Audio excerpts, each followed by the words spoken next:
All right, in this particular mini lecture video, we're going to be dealing with a few key events, and we're going to be covering a long period of time here, or rather, more accurately, we're going to start early and then kind of jump to the mid-century. We're going to be dealing with both the Oregon Trail and the emergence of the Oregon Trail, which is how most people are going to be moving out westward between about 1810 and 1840, just rough ballpark dates. And then we will move on to a discussion of the Texas Revolution, which is necessarily rooted in the very recently occurred Mexican independence movement when they break away from the Empire of Spain. And so, those are the two key subjects to focus in on. We're following right along with the slideshow for this week. And so that's where we're at here. So if you start looking at the maps that introduce the Oregon Trail to you, this is showing you the route that most of the travelers moving from the east to the west would be taking. And what you should be seeing when you're looking at this map is you're seeing this sort of clean line moving on a northerly route through the Plain States and out through the Rockies to the west coast. This is a roughly 2,000 plus mile trip. It's really, really arduous. And what people are doing, you can see on both maps there that one's kind of showing you, the one on the left shows you the freeways and stuff in modern times, kind of gives you an idea of the states that this moves through. It starts out in an area called Independence, Missouri, and then it moves through Nebraska, Wyoming, Idaho, and eventually out to what at that time is called Oregon Territory, and what today we call Oregon, and Oregon City in particular is the area on the Pacific coast that most people are moving to. But there's a few areas where people are stopping off along the way. They are taking advantage of some U.S. military forts that are being erected in this territory. They're generally using those to resupply, to do business with Native Americans, and to oftentimes get protection from hostile Native Americans that are attacking the wagon trains. This becomes a constant source of conflict between Native Americans in the West and the United States government. The government's response is generally to use more U.S. military presence out west to engage in armed conflict and stop these Native American raids on the wagon trains that are moving out west. But what I want you to take notice of with this map is when we're looking at this, it's a fairly straight shot. People are moving through the quickest route possible to get from the Mississippi River out to the west coast. There's very little that's being done in between. People are not stopping and settling in Casper, Wyoming. They're not stopping in Omaha, Nebraska. They're not stopping in large numbers in Boise, Idaho. They're generally making a straight shot to the Pacific coast. They're not stopping and settling the middle areas along the way. This is going to have an impact a little bit later on in U.S. history when we come back to that issue of westward expansion and how this all ties into slavery. Moving forward through our slideshow, you can see the wagon trains that are moving out west. This would be the preferred method of moving. And what you'll generally see is you look at the wagon train and you might notice that you've got horses or oxes, depending on what sort of livestock you had with you. They would be pulling the actual wagons, and oftentimes people would be walking right alongside these wagons. If you're anything like me, you might be looking at this and wondering, why are you bothering with a wagon if you're just going to walk alongside what's being pulled by the horses or the oxen? And the truth of the matter is those wagons represent something. Inside of those covered wagons is basically everything a human being owned. Everything an American person had in their lives would be packed into these wagons and moved out west along with them. What this tells you is they're not coming back. Their goal is to move and make a new life for themselves. These are truly migrant people. They're moving from the east of the United States into the uncharted and unknown West. And they're taking a really huge risk when they do this. They're really putting their lives on the line. If something goes wrong along the way, you could easily die on this trip. Disease is pretty rampant on the Oregon Trail. Dysentery, malnourishment, lack of clean drinking water. These are all major problems. In addition to that, you have to cross the very, very treacherous Rocky Mountains. And if you get stuck in the Rocky Mountains at the wrong time, you take a wrong turn and get lost up there, you are in serious trouble. And this sort of reminds me of an event in the 1800s known as the Donner Party. If you're unfamiliar with this event, it's not something you'll be tested on, but it sort of highlights this idea of the danger incumbent on this journey. The Donner Party was a group of migrants moving out west along the Oregon trails, and they got caught in the mountains in the west. They tried to get through them before winter came, but they got trapped up there when early snows came, and they were stuck in the mountains. Their conditions were such that they got so desperate that they ended up eating one another. Whoever died first was seen as a source of food rather than a compatriot with which you were traveling. And so this shows you the severity of what's really going on with this trip. This is not an easy breezy jump in the car and cruise Route 66 out to the West Coast. These people are putting their lives on the line, and they're making this trek because they hope there is a better economic opportunity in the West than there was where they're coming from in the East. Definitionally, the Oregon Trail is the route that's used by American migrants to move to the West Coast, or at that time, like I said, they're really moving into what we today call Oregon, and at that time was generally called Oregon Territory. It's a 2,000 plus mile long journey that they're taking here, and it was earlier established. The idea of taking this route, they're not following the exact same path that Lewis and Clark took out west. It's very similar. They're not too far off that path, but it's actually a route that was established by earlier Americans who settled out there before America even owned the territory. Fur traders mostly, and what they called mountain men. As you can see, it's bolded out in one of our key terms, likely to show up on an exam. Those guys were already out there. They were exploring the territory for business opportunities. They started to establish this trail out in about at 1811. That's really when we start to see people moving along this particular route. Other Americans trying to get out to the territory beforehand tried to take different routes. And even in the early years of the formation of the Oregon Trail, a lot of people were not even convinced this was the best path. But the mountain men were American citizens who had moved out west already, a lot of them as early as the late 18th century. Others came later in the early 19th century. But they were trading for fur with Native Americans in these sort of festivals known as fur trade rendezvous. These were kind of important intercultural mixing points, these rendezvous, because what they were all about is basically you'd be out hunting, trapping, doing what you've got to do to collect the furs, and then you would bring it all to a central point where people would exchange things for money, exchange things for other good, barter style trade. But what it meant is when everybody came to these rendezvous, this represented the culmination of all their hard work. And so they were ready to let off some steam and party. There's a lot of drinking, a lot of gambling, a lot of intercultural relationships. Basically, there's a lot of mountain men having sex with Native American women. You're seeing a lot of mixing in these areas, and you're also seeing a lot of contentious issues at these fur trade rendezvous as well.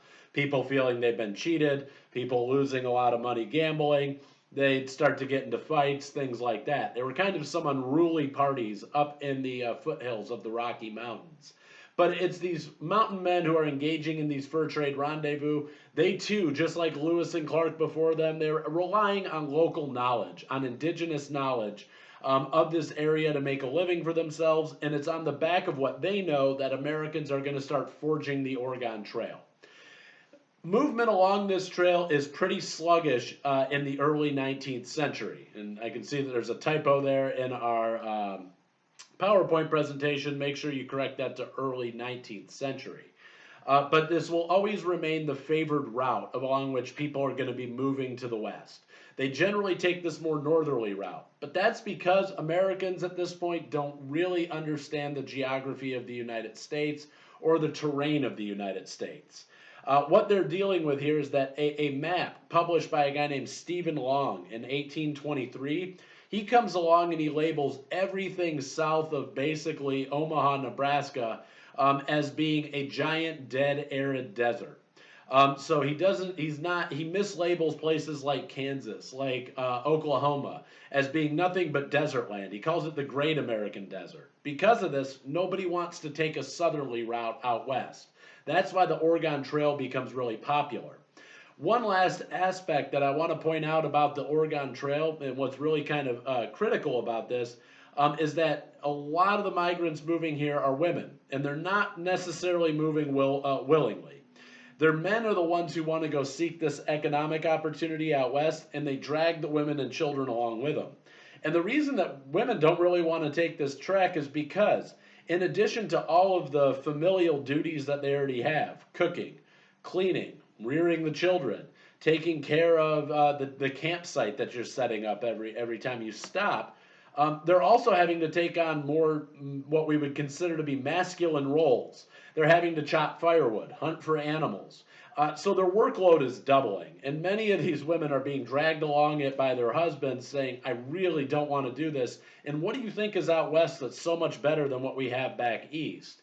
But it's important to remember the sort of gendered and sex diversity of the people and age diversity as well. Kids are being dragged along this trail. And you're seeing high rates of mortality because people don't have access to clean water, medicine, all of these types of things as they're moving along that trail. So that wraps up our discussion of the Oregon Trail, and we can move to something that, again, most of you are probably largely familiar with, and that is the Texas Revolution and America's eventual annexation of Texas in 1845. But in order to get our heads wrapped around what's happening with Texas independence, we need to understand Mexican independence first. We need to look at events that are playing out between 1821 and 1825. At the beginning of the 19th century, in the early 1800s, Texas, New Mexico, Arizona, Colorado, Utah, Nevada, California, Southern California anyway, they are all a part of Spain's territorial holdings. And then that also includes the areas, if you keep going south, like Mexico, El Salvador, these types of places as well. It all belongs to Spain. There's no such nation as Mexico. Mexico's not independent at that time. The Spanish government will be settling in these forts a lot of times for our concerns in U.S. history. They're largely setting them up in Southern California. They're setting up missions to convert Native Americans, and they're setting up forts to try to bring Native Americans in. They're basically using Native Americans as slave labor. They're using them in a forced labor system known as the encomienda system. And they're saying it's for the good of the Native Americans because ultimately they should be working on our colonial projects, but they should also be getting enlightened about Catholicism, Christianity, and be converting as well. So, in 1821, there's a major shift occurring. Mexico, a lot like the United States had a little bit earlier in history, decided we don't want to be ruled by some monarch across the Atlantic Ocean in Spain. We should be running our own affairs here in Mexico. And so they declared independence from Spain, and they are successful in that independence movement. And they start to reorganize their society. They release Native Americans from this forced labor systems, and they abandon the mission system. In place of that, Mexican governments start giving out huge tracts of land to their citizens. Now, to be clear, we're talking about their citizens who have some European descent, some European bloodline, people of Spanish origin. They're giving these lands out to wealthy families, and then they would employ Native Americans at a very, very small fee. And so they'd be now technically paying the Native Americans to work, but not a lot. And it's not a whole lot different than the system that was happening underneath the Spanish colonial government. Now, the Mexican government's got an issue in the area that we're all in right now, what we call Texas today. You have the Comanches and the Apaches are a rather warlike and skilled sort of warrior culture that are living in this territory. And there are very few people of European descent under the Mexican government living in this area. And so, to rectify this problem, they're saying we want more white people in this area to outnumber the Native Americans, to drive out these Apaches and these Comanches. And so, in order to do that, they invite white Americans to start moving into Mexico and settling, or moving into what today we call Texas and settling there. So they put a few conditions on this process. They said, we're willing to let you in so long as you convert to Catholicism and you learn to speak Spanish. These are the rules that they place on these new American Texans that start moving in. By 1830, the American Texans had come to outnumber, and when we say American Texans, we're talking about white American, English-speaking Americans who moved into the area that is today Texas when they were invited by the Mexican government.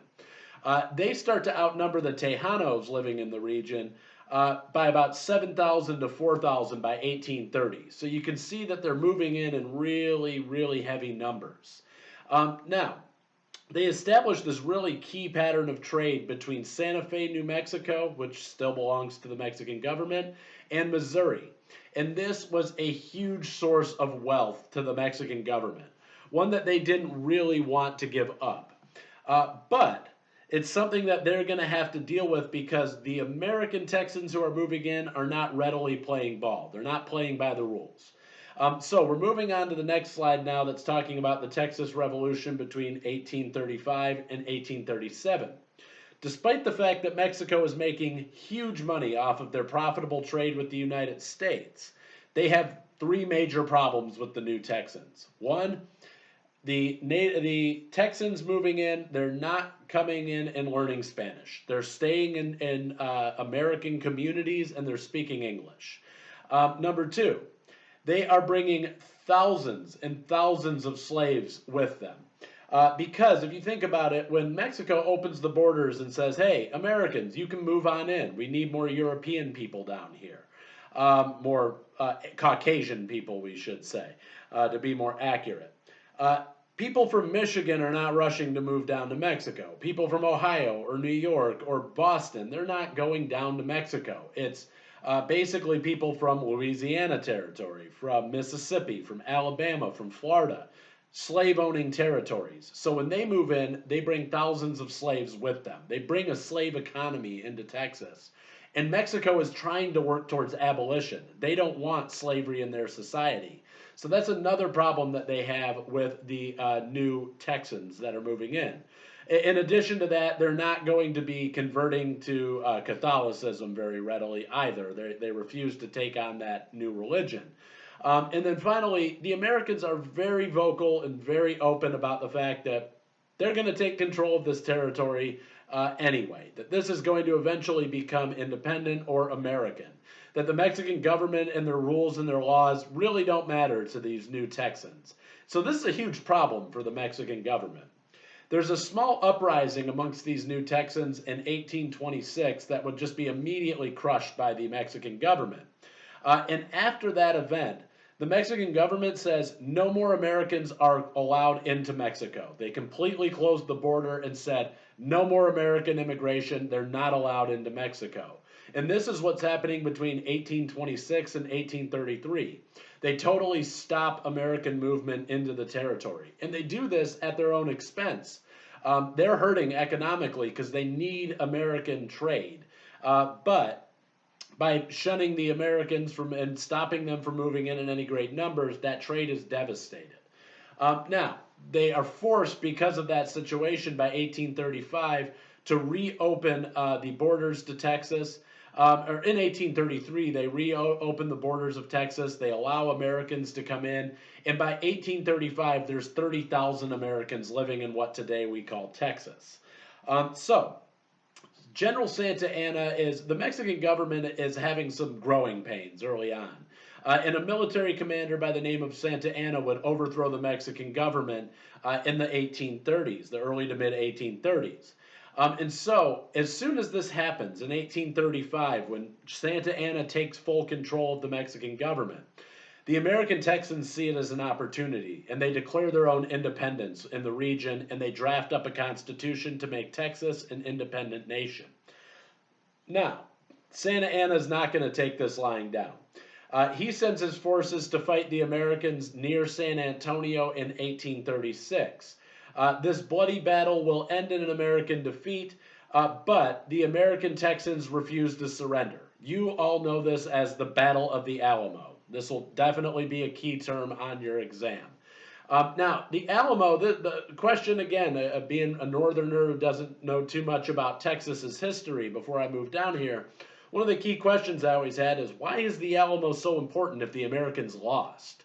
And there's a twofold answer to this question. Number one, Santa Anna gives no quarter to the Texans who are fighting for independence. Essentially what he does is he slaughters everybody down to the last man. This is an example for other Americans, people living in Mississippi, in Florida, in Georgia. They're saying those guys were brave. They fought till the end. They never gave up the fight. And it inspires more Americans, even Americans as far north as New York or Rhode Island. They say, we're inspired by this, and what Santa Anna did was wrong. And so they start sending guns, people, ammunition, money, supplies, everything you need to put up a resistance, an independence movement, a war. They start sending it down in huge numbers, inspired by the guys who died at the Alamo. Secondly, the defeat at the Alamo for the Americans makes Santa Anna kind of cocky. He gets very arrogant. He says, I've got this uprising covered. And the problem for Santa Anna is he's not just dealing with the Texas Revolution. He's dealing with a revolution down in the Yucatan Peninsula. He's dealing with a revolution out on the Pacific coast. Everyone in Mexico is fighting against Santa Anna. So he gets arrogant, thinks, I've got the Americans taken care of. Don't worry about them. He splits up his forces. When he does this, he doesn't realize the Americans have been resupplied and remanned. And General Sam Houston, the namesake of our city here today, is going to rout Santa Anna's forces at San Jacinto in 1836. This is going to force Santa Anna to accept Texas independence. And so Texas will form an independent republic after this defeat and recognition of their independence from General Santa Anna. Now, at that point, America immediately starts talking about, well, now what do? We've got this new place called Texas. It's got a bunch of Americans in it. There are people. Should we take Texas and make it a state, or should we leave it alone? And again, the issue comes back to slavery. Are you for slavery, or are you against slavery? If you're in favor of slavery, you want Texas to become a state. If you're against slavery, you do not want Texas to become a slave. It's a state, because it will become a de facto slave state. Everyone knows it. No one's taking Texas's slaves away. And so this is the major problem. And America starts debating it in 1836. The issue will get tabled in 1837 because America goes through an economic downturn. And the people in the United States essentially aren't too concerned about whether or not we annex Texas as a new state, or if we're just going to leave it alone and let it be an independent republic. So during that time, Texas is going to be basically independent, and that's why they call it an independent nation or a republic. They're independent between 1836 and 1845. This is when you have a new party starting to come out. You have the Whig Party and the Democratic parties are the two major dominant political parties in the United States, and they split regionally on the issue of annexation for Texas. So you have the Liberty Party will start to come about during this time. This is one of the first anti-slavery parties that we see emerging during this time period. They're going to cost Henry Clay some crucial votes in the 1845 election. Martin Van Buren is far too abolitionist to gain any Southern support. And so because of this, we're going to have the candidate who comes out on top is a Democrat by the name of James K. Polk. What he's really all about is he says slavery, no slavery, doesn't really matter. What America needs to focus on is expansion. We need to grow, we need to move west. That's his whole message to the country. Because it's a message that unifies people, it paves his way into the White House, and he wins the election of 1844. When he takes office in 1845, he immediately, as his first act, will annex Texas as a slave state. And so that's how Texas is going to be rolled into the United States and become a state within the larger union, and that's how they're going to maintain their identity as a slave state. All right, that wraps up this lecture right here. We'll pick it up with the next sort of issues dealing with westward expansion in the next mini lecture video.